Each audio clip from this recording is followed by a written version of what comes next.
우리는 누구나 다 살아가면서 평안한 평탄한 삶을 다 바라고 살지요. 그러나 짧게 인생을 살았던 오랜 인생을 살았던 간에 평탄하게 한결같은 모습으로 살아가는 사람은 한 사람도 없습니다. 원하지 않았던, 예기치 못했던 그런 고난이 우리에게 찾아오기도 하고 또 그런 일을 만날 때 때로 낙심도 하고 절망하기도 합니다. 건강 문제로 고통을 당하는 성도들이 있습니다. 그저 엊그제만 해도 건강했던 사람이 갑작스럽게 건강을 잃어버리기도 합니다. 때로는 어떤 분들은 관계 단절을 아파하는 분도 계십니다. 어떤 오해로 말미암았든 아니면 어떤 일로 말미암든 잘 지내던 그런 사이인데 어떤 원인이 돼가지고 서로 얼굴을 붉히면서 또 돌아서게 될 때 그 관계를 잃어버린 데서 오는 그런 아픔들, 상처들이 의외로 크다는 것을 우리가 알고 있습니다. 때로는 또 재정의 어려움 때문에 힘들어하는 경우도 많이 있습니다. 아마 이 부분도 많은 그 비율을 차지하고 있을 거라고 생각을 합니다. 하여튼 때로는 그 정도가 가볍기도 하지만 때로는 그 정도가 너무 깊어서 어쩔 바를 몰라서 주저앉는 분들을 우린 주변에서 보게 됩니다. 이럴 때 우리 곁에 누가 있는지가 중요하죠. 어떤 사람은 아무도 함께 주는 사람이 없어서 더 마음이 가라앉는 사람도 있지만 어떤 경우에는 곁에 와서 말로 위로해 준다고 하면서 그 말이 칼처럼 아프게 자기의 마음을 찢어내는 고통을 주는 경우도 있습니다. 오늘 이 본문은 고난 한가운데 있는 욥, 우리가 지난 1장과 2장을 읽어보시면 알지만은 이 욥은 정말 하나님 보시기에 경건한 사람이었고 정직한 사람이었습니다. 자기도 알고 다른 사람들도 압니다. 더군다나 하나님도 그를 알아주십니다. 근데 그에게 고난이 찾아왔잖아요. 물론 우리는 성경을 통해서 그가 어떤 일로 고난이 시작됐는지 알고는 있지만 그 고난을 당하고 있는 욥의 입장에서 볼 때는 황당하지 않았겠습니까? 뭐 잘못한 것도 없는데 제대로 하나님 앞에 제대로 살아보려고 애를 쓰는데 그런데 가정에 환난이 찾아옵니다. 소유물이 다 날아가고 심지어는 자기의 그 분신인 10 자녀들 7 아들과 3명의 딸이 한순간에 다 세상을 떠납니다. 또 거기에만 머무르지 않고 조금 있으려니까 자기의 몸에 병이 들었어요. 머리로부터 발끝까지 종기가 나는데 온몸이 종기로 뒤덮였어요. 그리고 거기서 고름이 나오고 그 다음에 가려워서 견딜 수가 없어가지고 그냥 기왓장을 가지고 그냥 긁어야만이 그 가려움을 고통을 줘야만이 그냥 참아낼 수 있는, 그렇다고 해서 이것이 뭐 해소되는 것이 없고 계속해서 그 병이 더 심해지고 심해지는 그런 가운데 놓여 있었습니다. 근데 오늘 이 본문에 보니까 이 욥에게 찾아오는 세 친구를 여기서 우리가 만나게 됩니다. 그 고난의 소식을 듣고 찾아온 세 친구, 한 사람은 엘리바스고 또 한 사람은 빌닷이고 또 한 사람은 소발인데 그들은 같은 고향 친구들이 아닙니다. 다 나라가 달라요. 이 엘리바스는 사우디아라비아 쪽에 사는 사람이고 빌닷은 거기 에돔 지금의 요르단 쪽에 사는 사람이고 다 사는 장소가 다릅니다. 나이도 다 달라요. 엘리바스가 연장자입니다. 나이가 제일 많아요. 또 빌닷, 소발은 또 젊은 층에 속해 있습니다. 아브라함 시대 때 일어난 일이었어요. 그들은 이 욥의 소식을 듣고 이제 서로 약속을 한 듯이 약속하면서 욥에게 찾아옵니다. 위로하기 위해서 찾아옵니다. 여러분, 참된 친구의 아름다운 모습이 뭐겠습니까? 이웃이 또 친구가 고난을 당할 때 찾아가는 거죠. 찾아가는 거예요. 많은 경우에 보면은 어려운 일을 당하면 피하는 사람이 있습니다. 그가 잘 나갈 때 막 그냥 하나같이 붙어가지고 당신이 최고라고 그러고 그냥 그렇게 가깝게 하던 사람들이 재산이 날아가고 아무것도 없는 빈털터리가 되었을 때, 병들어서 아무 힘도 쓸 수 없을 때, 그때 누구 하나 함께 해주지 못할 정도로 떠나가는 경우들이 대부분 많이 있습니다. 여러분, 고난 중에 있는 사람에게는 누군가 찾아와 주는 것만으로도 큰 힘이 되는 거죠. 말 한마디 하지 않더라도 그냥 네 곁에 내가 있어. 네 곁에 내가 있어. 무언의 말일지라도 그 자리에 함께 해주는 것만으로도 그런 메시지를 던질 수가 있는 거거든요. 정말 위로가 되는 거죠. 이 친구들은 또 오늘 본문에 보니까 그것만이 아닙니다. 멀리서 욥을 바라보니까 이전 모습이 아닙니다. 형체를 알아볼 수가 없어요. 아마 각각의 고향에서 걸어서 거기까지 왔을 때는 아마 수개월이 걸렸을 겁니다. 그 수개월 동안에 욥의 형체가 완전히 변해버렸어요. 이전의 욥의 모습이 아닙니다. 건강할 때 욥의 모습이 아닙니다. 완전히 모든 것이 몰골이 말이 아닌, 온몸은 피고름으로 덮여있고 사람이 가까이 할 수 없을 정도로 냄새가 나는, 길거리의 노숙자들 가운데 이런 노숙자가 없을 정도로 그런 고통 가운데 있는 요셉을 바라보면서 여기 친구들이 소리 높여 웁니다. 소리 높여. 여기 오늘 본문에 보니까 겉옷을 찢고 티끌을 머리에 날리면서 머리에 뿌리면서 깊은 슬픔과 애도를 표현하고 있는 것을 볼 수가 있어요. 그들의 웃음은 단순한 동정이 아닙니다. 진심으로 욥의 고통에 동참하는 눈물이었습니다. 여러분, 성경은 말하죠. 즐거워하는 자들과 함께 즐거워하고 우는 자들과 함께 울라고 말씀을 했습니다.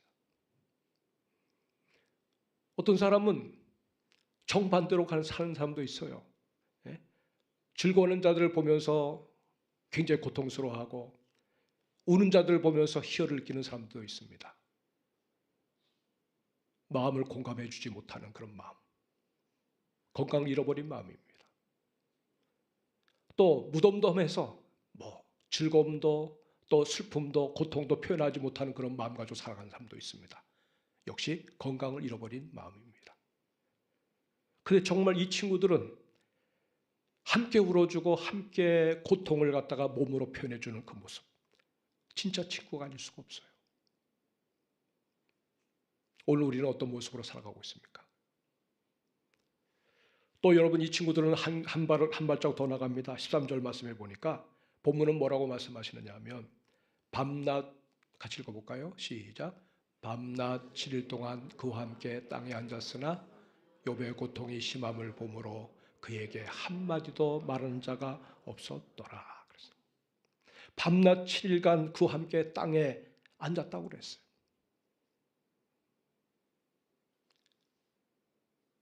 욥과 함께 한 공간에 앉아서 같이 그가 고통하는 모습을 보면서 같이 거기 있어줬다는 얘기예요. 욥의 고통이 심함을 보고 한마디도 말하는 자가 없었더라. 밤새 끙끙 앓으면서 고통당하는 모습을 곁에서 지켜보는 그 마음 쉽지 않습니다. 여러분, 누가 즐거움을 나눌 때 밤새도록 같이 있죠? 왜? 나도 즐거우니까. 이런 밤이라면 몇 날도 셀 수가 있다고 생각하잖아요. 근데 고통스러워 아파하는 그런 부모님을 볼 때, 또 내 이웃을 볼 때 사실 그 곁에서 지켜보는 것만 해도 고통스러운 거예요. 제가 군목으로 들어가서 있는데 우리 친구가 대장암에 걸렸어요. 미국 유학을 가려고 받아놨는데 암에 걸렸어요.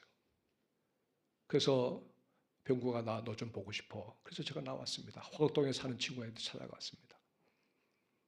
대장암으로 고통을 당하는데 막 힘들어하더라고요. 그래서 이런저런 얘기를 나누면서 또 죽음의 문제, 또 하나님 나라에 관한 얘기, 또 이런저런 얘기를 나누면서 몇 시간을 보냈는데 밤에 그래요. 병구가 너 이 밤에 좀 나와 함께 있어주면 안 되겠니? 그러더라고요. 그 친구와 함께 정말 중마고입니다. 너무너무 좋은 친구예요. 그냥 늘 같이 붙었던 친구예요. 근데 제가 왜 그날 그냥 오고 싶어 했는지 몰라요. 내가 오늘 밤에는 좀 다른 약속이 있으니까 내가 내일 올게. 그리고 그 자리를 나왔어요. 제가 사실 갈 데는 없어요. 용산에 있는 용사의 집 거기 가서 하룻밤을 머무는데 제 밤에 그런 생각이 들더라고요. 와, 난 친구가 아니구나. 저렇게 힘든 친구의 마음을 내가 헤아려준 것이 고작 이건가. 그렇게 막 양심이 괴롭더라고요. 근데 그것이 수십 년 전 일이지만 지금도 내 마음에 고통으로 남아있어요. 고통으로 남아있어. 왜 내가 그날 밤에 함께 있어주지 못했나. 그 친구의 마지막 소원이었을 텐데 왜 그걸 내가 들어주지 못했나. 그 마음이 지금도 아픔으로 남아있습니다. 여러분, 그런데 여기 욥의 친구들은 일주일간 누가 하자 말자 서로 합의해서 한 것도 아니에요. 일주일간 그 친구 곁에 서가지고 함께 땅에 앉아가지고 함께 고통을 같이 경험하면서 있어줬다는 얘기죠. 이런 친구가 어디 있습니까? 여러분, 마음을 주지 않으면 이렇게 못 살아요. 마음을 주지 않으면. 참된 위로라고 하는 것은 말만 가는 게 아닙니다. 마음이 가야 합니다. 마음이 가야 합니다. 마음이 가서 우리 입에서 내는 말하고 마음이 없이 하는 말은 다 알아버려요. 상대가 다 알아버려요. 말로만 주는 메시지, 마음이 함께하지 않는 그런 말 다 분별합니다. 아이들도 분별합니다. 여러분, 세 친구는 아무 말도 하지 않았습니다. 한마디도 하지 않았습니다. 근데 적어도 욥은 그 시간에 그 세 친구가 함께 있어줌으로 말미암아 그 고통 가운데서도 위로를 얻었을 것이고 소망을 품었을 것이 틀림이 없습니다. 그래서 여러분, 사실 누가 큰 슬픔과 어려움을 겪을 때 사실 할 말이 없어요. 가서 무슨 말을 하겠습니까? 그 때때로 우리는 너무 쉽게 말로 조언해 주려고 그러잖아요. 하나님의 뜻인가 봐. 너무 힘들어하지 말어. 그러면서 우리는 말로 쉽게 상대편 마음을 갖다가 이렇게 잘 위로해 주려고 하는데, 물론 말이 귀합니다만 안 하는 것보다 나을 수도 있지만 때로는 말하지 않고 잠잠히 그와 함께 곁에 있어주는 것만으로도 큰 위로가 된다는 사실이죠. 사랑하는 여러분, 예수님은 어떤 분이십니까? 살아가면서 때때로 우리는 삶의 위기를 맞이할 때 누가 나를 와서 도와주나, 이렇게 우리가 고민할 때가 많잖아요. 때때로 사람에게 실망할 수도 있고, 어쩌면 이럴 때 어떻게 한 번도 나한테 와서 이렇게 위로의 말을 건네주지 않나, 누구를 원망할 수도 있잖아요. 사람은 원래 그런 거예요. 사람은 원래 그런 거예요. 와서 위로해주면 너무나 감사하고, 그렇지 못한다 할지라도 너무 원망하지 마세요. 우리가 다 그렇게 연약한 존재거든요. 근데 예수님은 그런 분이 아니세요. 예수님은 우리의 친구가 되십니다. 우리가 아파할 때, 힘들어할 때, 그때 주님 비로소 우리에게 찾아 다가오시는 분이시죠. 상한 마음으로 어찌할 바를 몰라 할 때, 그때 제일 먼저 우리의 삶 가운데 기회를 봐서 들어오고 싶어 하시는 분이 바로 주님이세요. 올저다 내가 문 밖에 서서 두드리노니 누구든지 내 음성을 듣고 문을 열면 내가 그에게로 들어가 그로 더불어 먹고 그는 나와 더불어 먹으리라. 주님은 도둑이 아닙니다. 주님은 폭력꾼이 아닙니다. 폭군이 아닙니다. 인격적인 분이시기 때문에 우리가 그분을 향해서 열린 마음을 가지고 그분을 초청하지 않으면, 문을 두드리실 때 우리가 그 음성을 듣고 내가 문을 열어주지 않으면 들어올 수 없는 분이 바로 주님이세요. 그러나 들어오시면 들어오는 그 순간부터 우리의 삶이 달라지기 시작하는 거예요.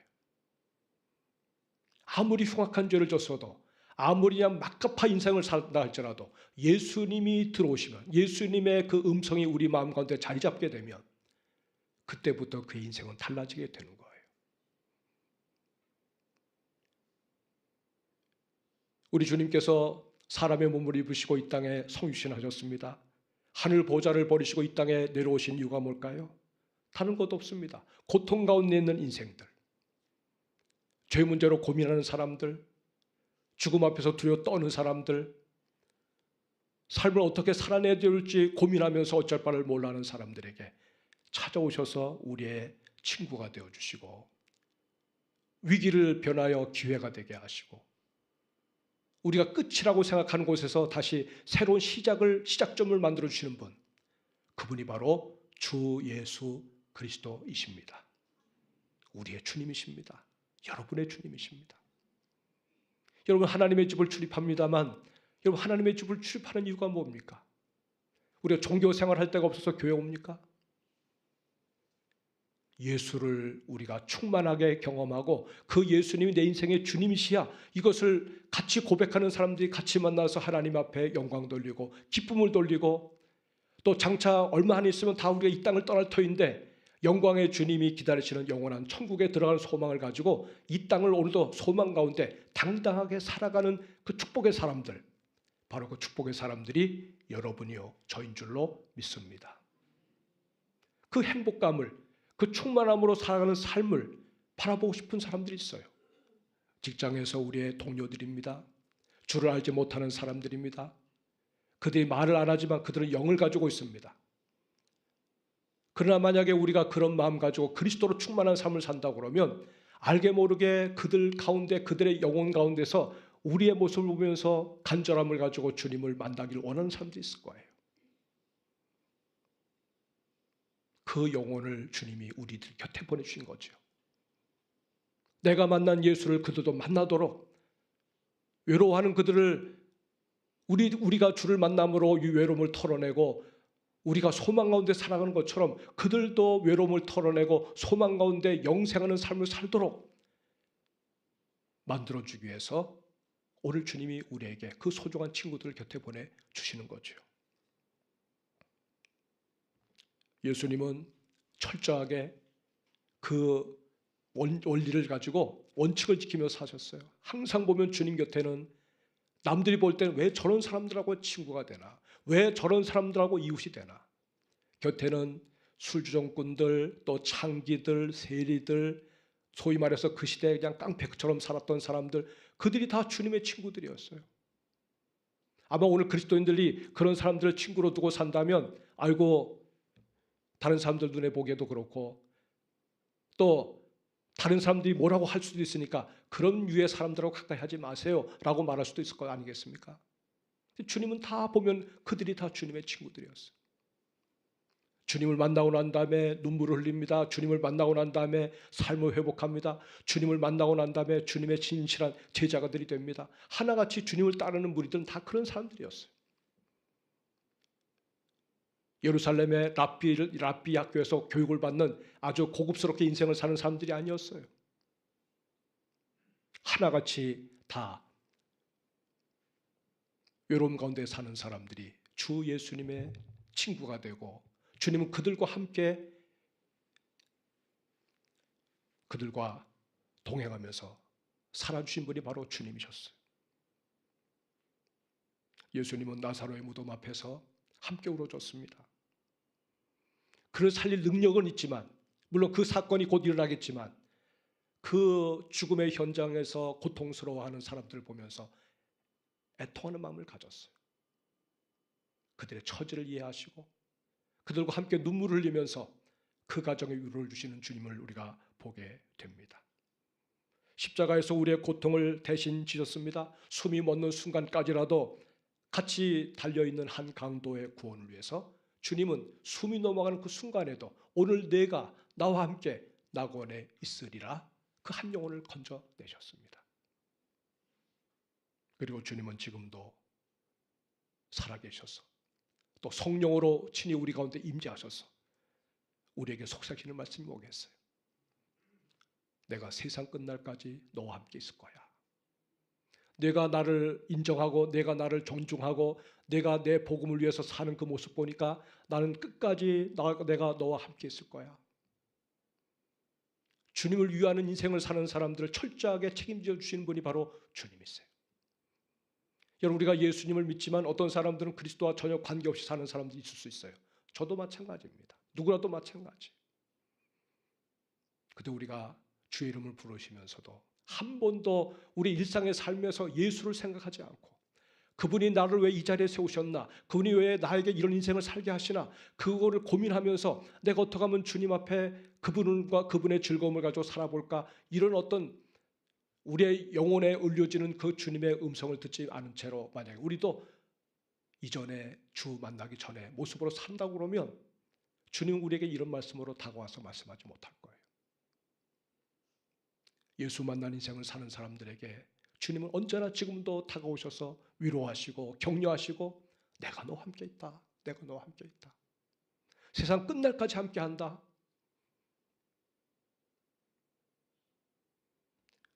이사야서 41장 10절 말씀을 제가 오늘 강단에 올라오기 전에 그 말씀 묵상했어요. 두려워하지 말라. 내가 너와 함께 함이니라. 놀라지 말라. 나는 내 하나님이 됨이니라. 내가 너를 굳세게 하리라. 참으로 너를 도와주리라. 참으로 나의 의로운 오른손으로 너를 붙들리라. 이 말씀을 제가 묵상하고 싶었어요. 그 하나님을 내가 마음 가운데 깊이 경험하고 싶었어요. 단순한 설교뿐이 아니라 오늘 내가 전하는 말씀 20, 30분 그 시간 속에서 한마디라도 한 음성이라도 우리 성도들의 마음 가운데 뭔가를 새겨 넣어 줄 수만 있다면 주님 그 말씀을 다에게 달라고 그랬어요. 그 기회를 달라고 그랬어요.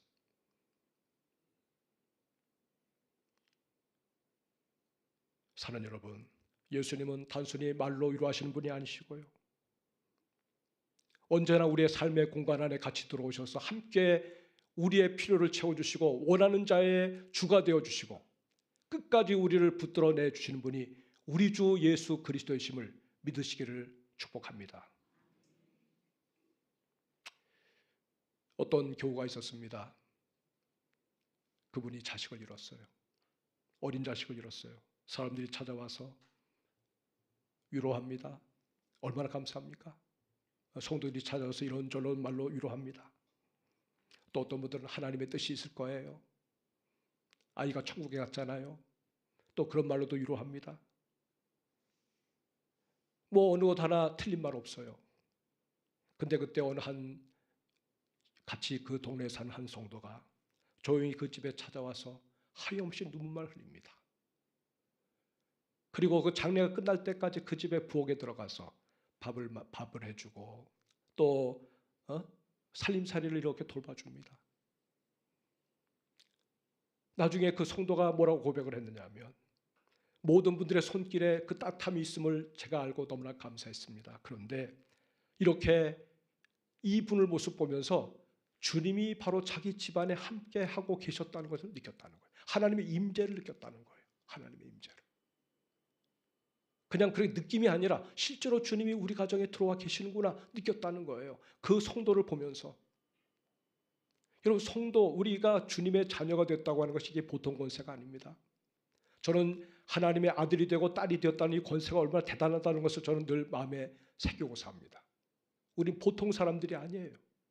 시시한 사람들이 아닙니다. 자기를 너무 평가절하하지 마세요. 자기를 학대하지 마세요. 우리는 하나님 앞에 존귀한 자녀들입니다. 우리가 가는 곳에 주님이 가십니다. 주님이 가시는 곳에 우리도 갑니다. 주님이 머무시는 곳에 우리도 머물지만 내가 머무는 곳에 주님도 머무십니다. 우리가 알게 모르게 다른 사람들의 삶에 하나님의 임재를 경험하게 하는 축복의 도구라고 하는 사실을 믿으시기를 바랍니다. 그렇게 쓰여지는 거예요. 그렇게 쓰여지는 것이에요. 일생을 살면서 무슨 어떤 굉장한 사건이 있어가지고 그 사건을 통해 가지고 하나님 앞에 내가 반짝하고 쓰여지는 것이 제대로 된 쓰임이 아니라 평범한 일상을 살면서 자그마한 일에서도 주님을 드러낼 수 있는 그 사람, 그분이 바로 주님의 친구고 환난받은 사람들의 친구고 우리 하나님을 벗삼아 살아가는 하나님의 사람이 될 수가 있는 겁니다. 우리 주변에도 욥과 같은 사람들이 있습니다. 가족 중에 고통을 당하는 이들, 교우들 가운데 어려움을 겪는 사람들, 친구 간에도 말할 수 없는 고통을 안고 살아가는 사람들이 있습니다. 그때 우리는 그들을 어떤 마음으로 대합니까? 때로는 평소에도 별로 내가 가까이 하지 않았던 사람들, 별로 비호감의 사람들도 있어요. 그들이 아픔이 있을 때, 고통을 당할 때 손을 내밀면 여러분 그들을 어떻게 하실까요? 그들이 고난을 당할 때 우리도 함께 마음을 나눠줄 수 있을까요? 예수님은 원수를 사랑하라고 했지만 정말 우리에게 그와 같은 원수처럼 여겨지는 사람들이 있다고 하면 우리는 어떤 마음으로 대할까요? 잘됐다, 싸다, 이럴 줄 알았지. 고소하다. 그런 희열을 느끼고 싶습니까? 주님의 사람이 아니죠. 주님과 아무 상관이 없는 인생을 사는 사람들이죠. 그런 사람들조차도 함께 긍휼을 여기며 함께 아파하며 함께 울음을 울어줄 수 있는 사람이라면 그분이 바로 주님을 따르는 주님의 제자가 되는 거예요. 오늘 하나님께서 저와 여러분에게 묻습니다. 너는 고통을 당하는 그 사람의 곁에 함께 앉아줄 수 있겠니?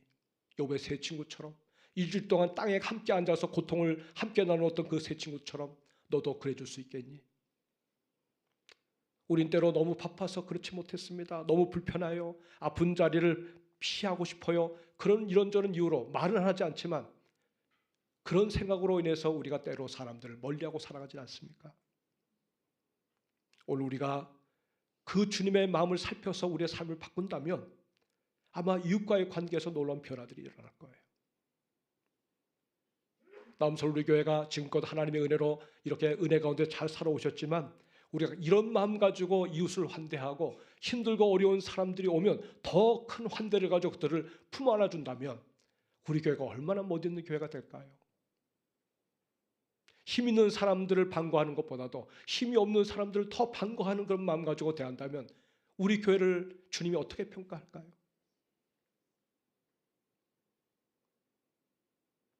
오늘 누군가의 삶에 우리가 다가갈 필요가 있습니다. 다른 사람들을 보내는 대신에 나만을 원하는 그 사람이라고 생각하고 우리가 다가가야 될 사람들이 있습니다. 주님이 보내시는 곳에 여러분 우리 모두가 함께 갈 수 있기를 주의 이름으로 축복합니다. 대부분 설교를 듣고 나면 어떤 분들은 나가면서 다 잊어버리죠. 저도 마찬가지입니다. 저도 지난주일 어떤 설교했는지 대략 기억은 하는데 사실 기억 다 잊어먹었어요. 그 전주일 무슨 설교했냐 몰라요. 그래서 저는 생각해 봅니다. 그래서 말씀을 이렇게 지난 한 주간을 이렇게 말씀을 읽어나가면서 어떤 생각이 드냐면 내가 이 주님께로부터 이런 말씀을 받는데 윤 목사 너는 지금 누구한테 네 손을 펼칠 거야? 누가 너에게 손을 내밀고 있다고 생각하면 그 사람 손을 외면할 거야? 그래서 제가 설교를 준비하다 무릎을 꿇었어요. 주님 순종하겠습니다. 성령께서 인도하시는 대로 주께서 인도하시면 그분에게 전화를 하고 또 찾아가고 그렇게 하겠습니다. 다음 주까지 하나님께서 그렇게 할 수 있도록 스케줄을 만들어 주시더라고요. 순종하겠습니다. 그리고 순종해 보니까 상대편도 너무나 기뻐하고 힘을 얻더라고요. 찾아가니까 그렇게 좋아하시더라고요. 한 몸이니까 어떻게 다 할 수는 없지만 그래도 기회가 있는 대로 이렇게 내가 말씀대로 살아내면서 성도들한테 권해도 권해야지 말만 하고 그걸로 끝나면 되겠나. 지금까지도 그렇게 살아왔는데 잘못 살아왔는데 그런 생각이 들더라고요. 사랑하는 여러분, 오늘 주님이 보시기에 욥에게는 세 친구가 꼭 필요했어요. 우리도 그 세 친구 중에 한 사람처럼 다가가서 그들을 품어주는 그리스도의 마음을 가지고 살아내는 하나님의 사람들이 다 될 수 있기를 주의 이름으로 축복합니다. 아멘. 우리 시간에 함께